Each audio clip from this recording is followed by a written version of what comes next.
What are some of the thoughts from a CHRO perspective? How do we really make it sustainable? I think that you need to have some underlying principles when you look at building your strategies. First principle I talk about is that you need to make sure that you're building an adaptive and future thinking organization or a forward thinking organization. The second principle that I've used, which has worked well, is that it has to be a combination of mindset and skill set. The strategy, when you're building a strategy, it needs to have a few key elements in it. And the first element is to use a very good, smart, relevant to your own business HR tech.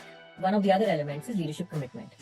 So even if HR is driving building the strategies, you need to first get in the buy-in and the leadership commitment to drive it. Learning has to be a KPI for each and every individual in the organization. In the past, I've built a three-pronged approach-based strategy, which is, primarily saying that you need to take advantage of the knowledge which exists within the organization, right? So first look inwards, right?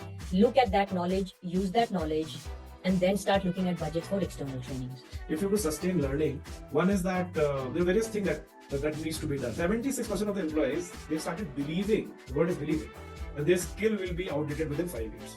Together, all of these things, you bring in gamification, you bring in peer-to-peer concept, you have micro-learning, you kind of make sure that your learning outcomes of the organization, and that is where at a high level, your CXO level, so learning should not be just one nice activity you do